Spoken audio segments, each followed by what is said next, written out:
welcome to the deep dive. We're diving into some pretty interesting stuff you sent us. Excerpts from a Spanish sci-fi novel, Ten el Día del Relámpago, Caballo de Troya 10. Yeah, it's a time traveler story. But well, there are all these gaps in his memory and a lot of mystery surrounding the whole journey. It's like we're only seeing pieces, pieces of a much bigger picture. Right, like we've got a secret mission that went wrong, some Yeah. some really advanced technology, and there are these cryptic messages too. Mm-hmm. Plus we're not even sure what happened to the time traveler's partner. Right.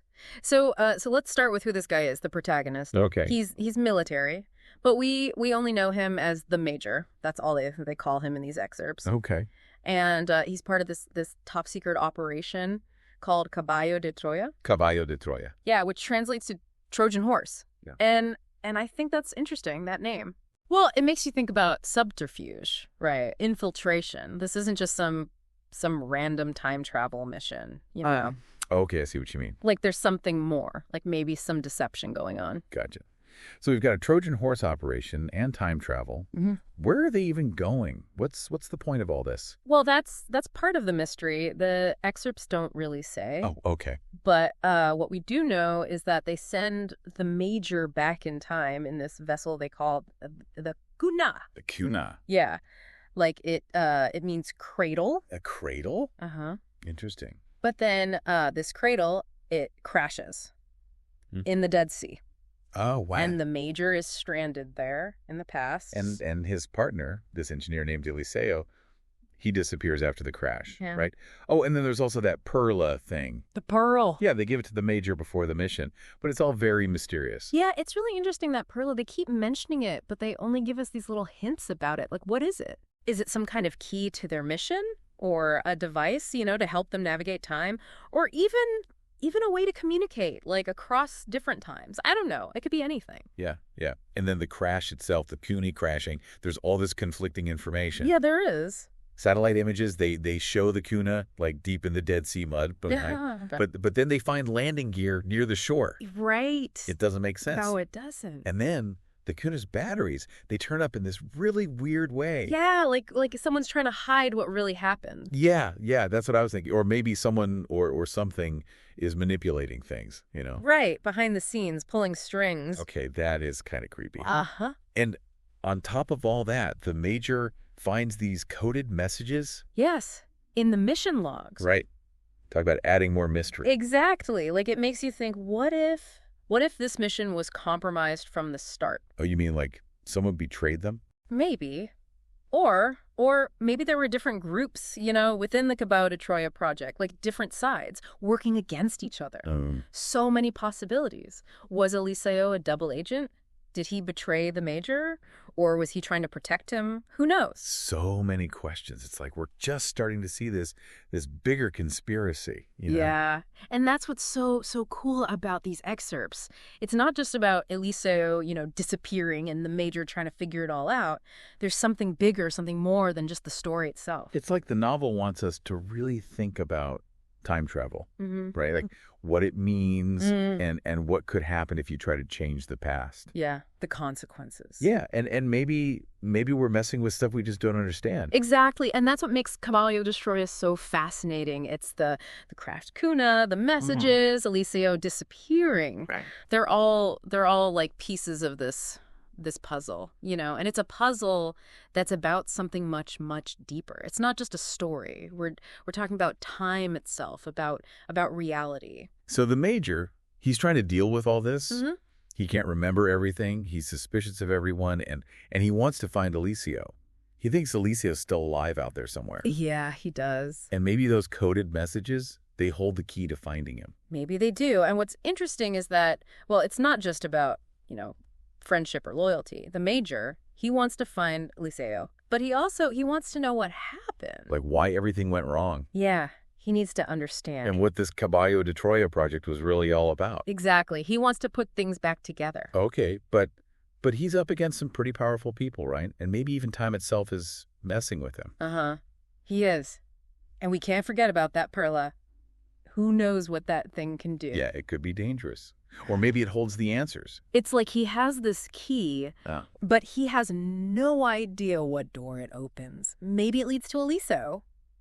Or maybe to something bigger, something we can't even imagine. Right. And as we keep going, we'll see more of how he investigates. And more of this whole puzzle unfolds. It's a wild ride. It really is. So he starts to think that Eliseo might have traveled back to the time of Jesus. Yeah. And he thinks those mission logs, the ones that are super protected, those have the answer. Right. They're heavily guarded. And we'll have to wait until after. No! Wait, this is the good part. He's going to break into this military base to get them. Oh, yeah. We can't stop now. Okay, so he gets into this base, risking everything to get to those logs. What does he find? Let's just say the answers he finds, they only make things more mysterious. Oh, no. More questions. Yeah. This is going to be a wild ride, and we're going right along with him every step of the way. Okay, so the major just broke into this military base. Crazy, right? To get those mission logs.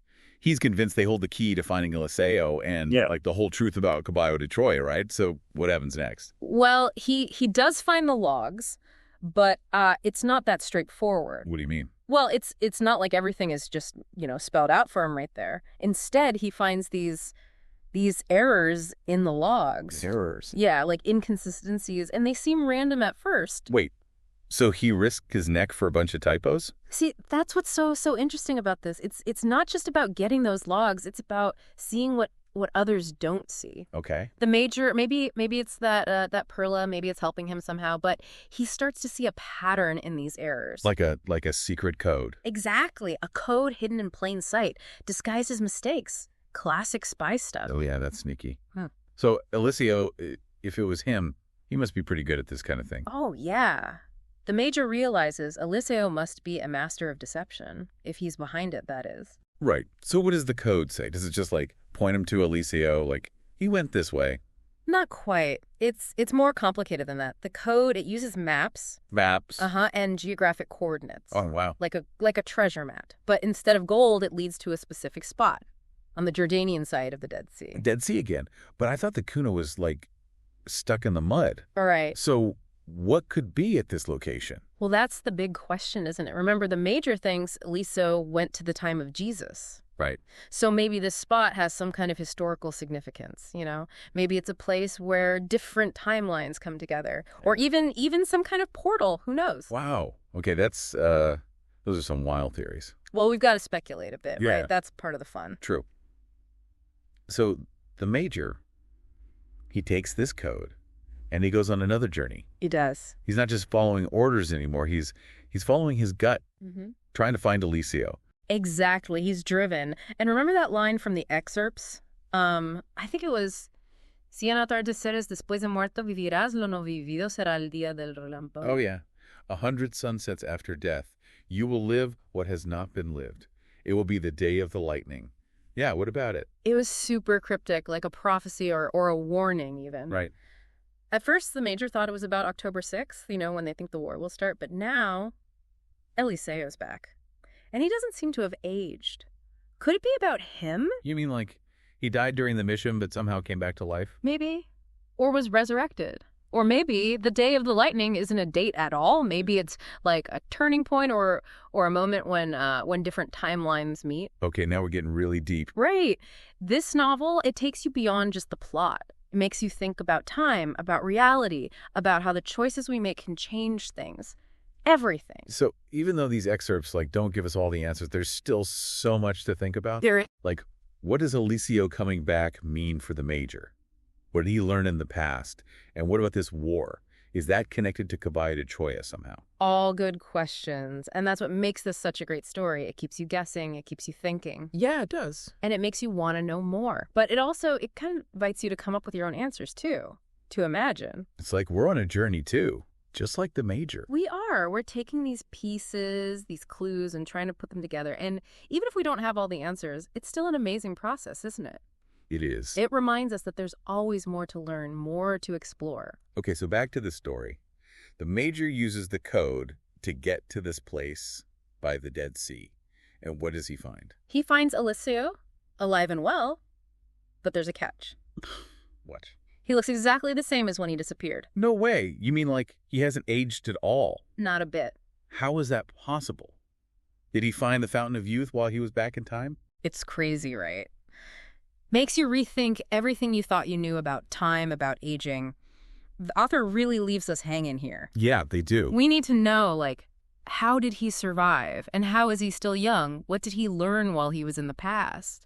It's like we're looking into a world we thought we understood, but then, bam, there's a whole universe we never even knew about. Yeah. Where all the rules are different. Exactly. And now we're standing here waiting for Eliseo to explain everything. I can't wait to hear what he has to say. Me too. This is going to be good. So last time we were, like, totally freaking out, right? Mm-hmm. The Major finds Eliseo. And Eliseo looks the same as when he disappeared. Like, hasn't aged a day. Mm. And then, boom, the X just ends. Yeah, talk about a cliffhanger. Right. Yeah. It's like, come on. Mm-hmm. We got to know what happens next. So what do you think's going on? Why does Eliseo look so young? Well, it could be, like, a side effect of time travel, right?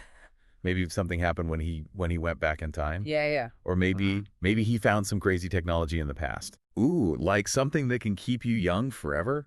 Maybe. Who knows? I mean, it wouldn't be the weirdest thing in this story. Yeah. But remember those other clues? That line about living after death? Yeah. And that day of the lightning thing? Right. The Major, he thought it was about October 6th, the war. But now that Eliseo's back and he's not dead. Maybe that whole thing is about him. Yeah, maybe. Like, what if he did die, like, during the mission?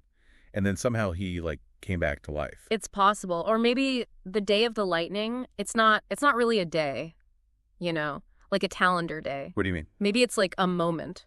Yeah. A big change. Or a point where different timelines, they come together. Okay, well. This novel, it really makes you think, you know? It does. It's not just about the story. It's about, like, what is time? And what if there are different realities? Yeah. And what if we can change things, you know, by making different choices, like big choices? Yeah, exactly. So we don't get all the answers in these excerpts, but it leaves us with some really big questions. Like, what does Eliseo coming back mean for the Major and the whole mission? And what did he learn in the past? And what about the war? Is that part of everything too? Yeah, so many questions. But I guess that's what makes it such a cool story, right? It is. It makes you wonder. It makes you think. It makes you want to know more.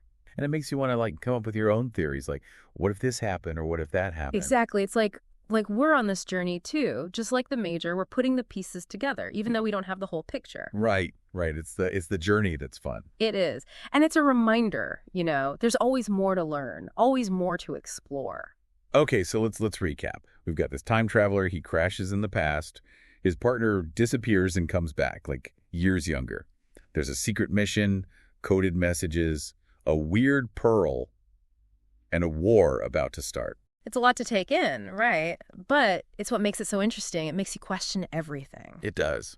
And it makes you want to read the whole novel. Oh, absolutely. Like, I need to know what happens next. What does Eliseo have to say for himself? Right. What are his secrets? Yeah, and what's going to happen with the Major and this whole Caballo de Troya thing. And the war? Right, the war. It's a story that sticks with you. Makes you think about time, about choices, about, like, destiny and stuff. It does. It really does. Well, this has been an awesome deep dive. We've talked about so much. We have. And thanks to you out there for sending us these excerpts. They were really cool. Yeah, thank you. And remember, there's always more to discover, more to ask about. So keep diving deep into those stories, the ones that, you know, get your imagination going, that make you see things in new ways. Yeah, keep exploring. And until next time, keep those minds thinking and those imaginations running wild.